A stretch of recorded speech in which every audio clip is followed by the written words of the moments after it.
aborto legal, né? Como isso divide opiniões e muitas vezes as próprias mulheres ficam inseguras em poder falar do próprio sentimento, né, disso, e que causa tanta dor, porque quando a gente fala de aborto, sempre a primeira coisa que vem, pessoas que matam outras vidas, né? E na verdade é muito mais do que a gente está falando de vida, né? A gente está falando de vida, né?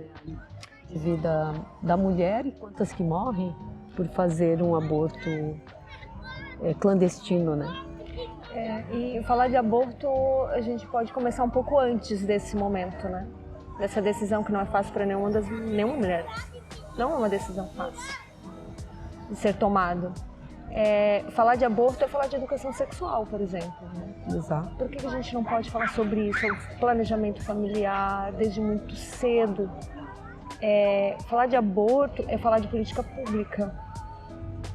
É falar nas vidas das mulheres que estão sendo negligenciadas. Né?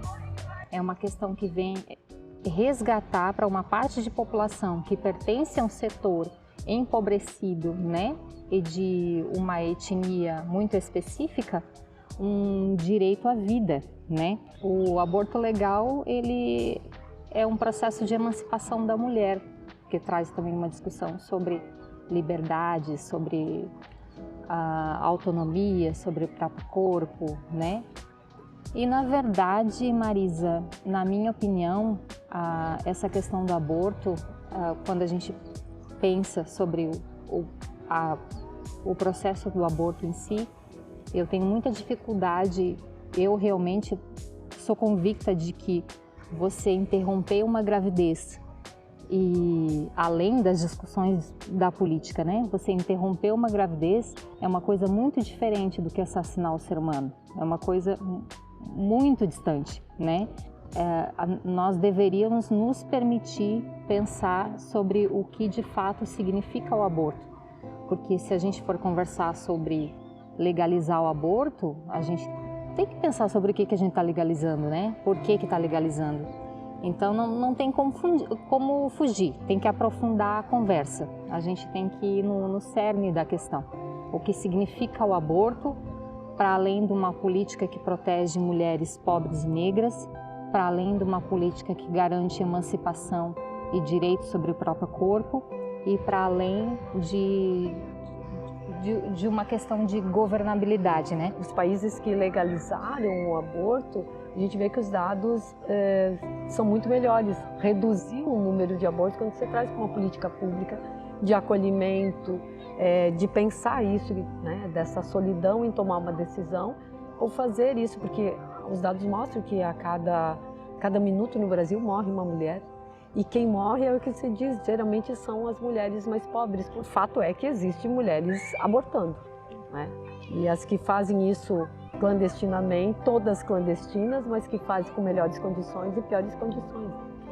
Eu diria até que os homens não abortam, eles abandonam crianças, eles abandonam mulheres gestantes. O abandono paterno é uma realidade, né? Isso também não é debatido. Não é debatido, né? É sobre a mulher, é o corpo dela, mas tem alguém que se omitiu disso. Sim, né? sim. De assumir isso. E as mulheres ficam sozinhas nesse debate e ainda culpabilizadas, né? Ou criminalizadas. Isso que é o mais triste da relação. E não significa que as ricas não abortem. E não significa assim.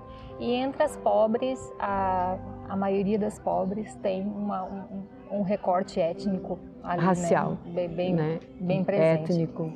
Então, é uma coisa para se olhar com seriedade, para se olhar sem preconceito, né? Para se entender como uma forma da gente pensar sobre as políticas, da forma como a gente pensar sobre como abordar, né, as pessoas, pensar no seu direito subjetivo também, né, no seu direito individual, e imaginar que o aborto legalizado é uma coisa que por si só já não tem sido assegurado, né? A gente vê muitos casos agora de pessoas que teriam direito ao aborto. No caso de estupro. Em caso de estupro, caso de crianças, caso de menores de idade, né? Recentemente, muitas situações que os próprios representantes da justiça, né, dificultam esse acesso. Então, me parece que passa muito ainda pela seara da moral, e a moral está dentro da política, porque a política ela atravessa todos os campos da vida da gente, né? Então, a questão da moral, da ética, do que são os valores, precisam também ser debatidos dentro do campo da política para a gente poder olhar para a questão do aborto com um pouco mais de carinho, de sensibilidade, não olhar para a imagem aborto, mas para olhar para aquela mulher que naquele momento... Ou aquela criança, né, que precisa ou que optou por fazer um aborto, né? Olhar para aquele ser humano e entender as suas demandas. A gente fala de aborto, é um assunto delicado porque a gente toca em várias áreas, né? Na questão da moral, é uma questão religiosa, que é muito importante, merece respeito também, né? A gente entender a perspectiva das pessoas que fazem esse debate e tentam, quem sabe, entender, né? Eu acho que o momento é de conversar sobre isso. A mulher tem que ter direito ao próprio corpo e decidir esse momento. O momento de gestar não pode ser um momento acidental. Sim. A vida que ela vai gerar não pode ser acidental, tem que ser planejada, né? Cuidada. E esse é um cuidado que muitas vezes, de novo, recai sobre ela, né? É um cuidado de dois, né? Até eu falei dessa coisa do homem abortar no sentido de que essa palavra gera um susto, né? E as pessoas acabam sempre trazendo que alguém é do bem e alguém é do mal. E acho que desconstruir isso é uma tarefa urgente para a gente salvar vidas. E há dados, assim, os países que tomaram essa decisão legal de descriminalizar, principalmente nesse momento, o Brasil, por exemplo, já tem dados suficientes provando que o número de aborto diminui. Exato. Porque quando essa mulher se sente acolhida e consegue planejar a sua vida a partir dali, ela não vai abortar, é porque ela não vê saída. Mas ainda assim, o ponto do direito ao corpo e o direito de decidir é muito importante, é o ponto de partida, né? Porque a gente está tratando de uma questão que é sua, né? Que é própria da tua vida, né? Também, claro, está implicada numa vida, mas nessa condição de como tu faz isso, né? E queria pensar também nessa questão que eu acho que volta lá da moral, de uma moral que ela oculta, invisibiliza as mortes que estão ocorrendo, né? Porque há mulheres morrendo. E então essa vida que a gente está perdendo não é vida, né? Hierarquicamente, aí pensando na defesa da vida, né? Tem outro ponto bastante importante a gente pensar, é o aborto que já é legal, né? Que são os abortos consequência de estupros, né? Mulheres engravidadas por estupro, crianças engravidadas por estupros, que nos últimos anos a gente teve muitos casos, inclusive em Santa Catarina, e crianças sendo impedida de acessar esse direito, né? Direito a um serviço de saúde que já traz na própria Constituição da lei, já diz que essa criança não tem condições físicas, biológicas, cognitivas de gerar uma criança, gerar um bebê, gerar um feto, enfim, né?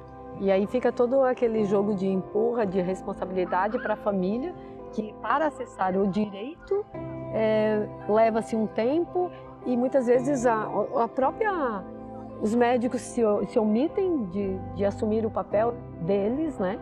E aí você vira uma polêmica social onde a gente tem família vítima, criança vítima e a criança, no caso, né? Duas vezes sendo revitimizada, né? De novo nisso, que é extremamente triste, né? Mas eu acho que eu queria também pensar do ponto de vista sempre da dificuldade do debate na sociedade que a gente tem, sobretudo nessa sociedade que está polarizada entre o bem e o mal, entre as questões, né? Sempre sinto muita angústia com esses temas, primeiro porque eles quase que não são permitidos que a gente debata. E a gente, ao não debater e não se permitir o debate, mulheres estão morrendo. E a prática de aborto, então, me parece que, mesmo do ponto de vista da espiritualidade, para todos nós defendemos a vida. Então, se a gente defende a vida, como que a gente não vai discutir o que está acontecendo a cada minuto? Né? A gente tem uma prática de aborto no Brasil. Existe. Existe. Então nós vamos deixar ela, vamos fazer de conta que ela não existe, a sociedade não debate e parece que está tudo bem. E aí mulheres estão morrendo e crianças que poderiam, então talvez, terem nascido não estão porque a gente não enfrenta isso. A gente não enfrenta isso a fundo. A gente ainda fala com superficialidade ou por uma questão de receio, de desrespeitar o campo de outras pessoas nas suas convicções, mas o fato é de que se a gente não aprofundar essa questão, a gente não vai conseguir debater com legitimidade, né? E não vai conseguir salvar vidas, né? E não vai conseguir salvar vidas. Dialogar é fazer todo esse processo primeiro de prevenção, de cuidado, de redução de violência contra a mulher, contra as meninas, né? Redução de estupro, redução de gravidez indesejada ou solitária, né? Que acontece muito. E quando se nega isso para a escola, fazer o debate, né? No debate de gênero, ou na própria sociedade, né? As questões de sexualidade nunca são debatidas de forma clara, aberta, né? Entender que educação sexual não é falar de ato sexual, né? Eu acho que isso é extremamente importante. As pessoas confundem porque tem medo de falar sobre isso. Os tabus são muito grandes, né? Que aí, para quem faz o debate do que é natural, do que natural, é uma coisa natural e a gente precisa falar sobre isso, né? Mas a educação sexual não se fala, fala de um corpo, né? De muito além, como esse corpo está inserido dentro de um contexto social, econômico, político. E esse corpo que vai demandar de política pública. Esses corpos, né? Os corpos dessas meninas que estão sendo invisibilizados e sofrendo violência em todo lugar que passa, né? Cada vez mais a erotização da infância, né?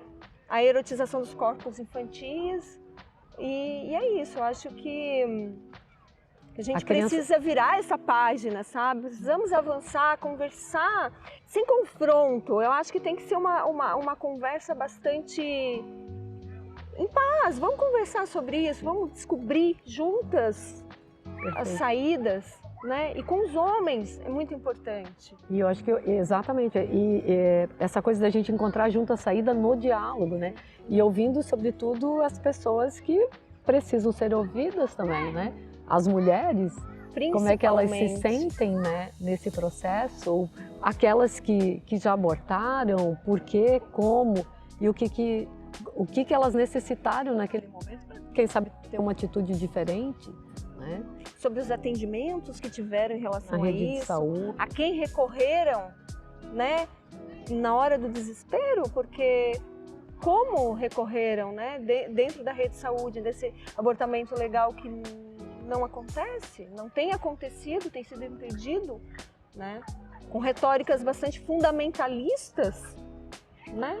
De novo, de culpabilização e sobretudo da mulher, né, e não do contexto social que leva a determinadas práticas. Fazer a escolha de um aborto não é uma coisa tranquila, né? As pessoas, quem chega a fazer um aborto... Chegou numa condição, né, muito precarizada por tudo, né? Precarizada.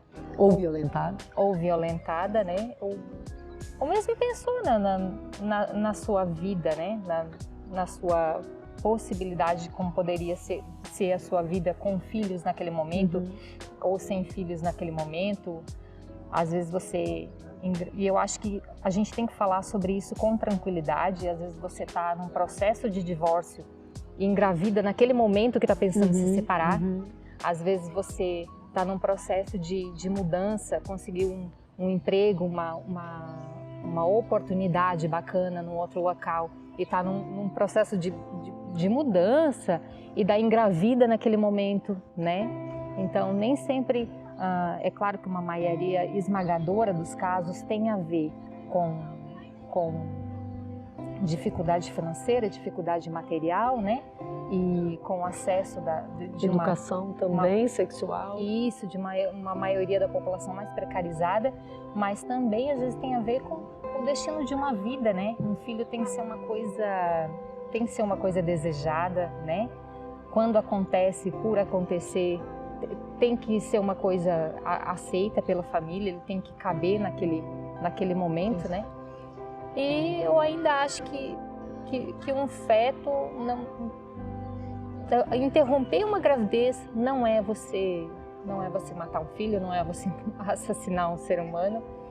É um debate que a gente tem que amadurecer e a gente tem que pensar que a vida das pessoas que já estão aqui, né, às vezes tomam caminhos que não cabe a gente dizer como precisam ser conduzidas ou não.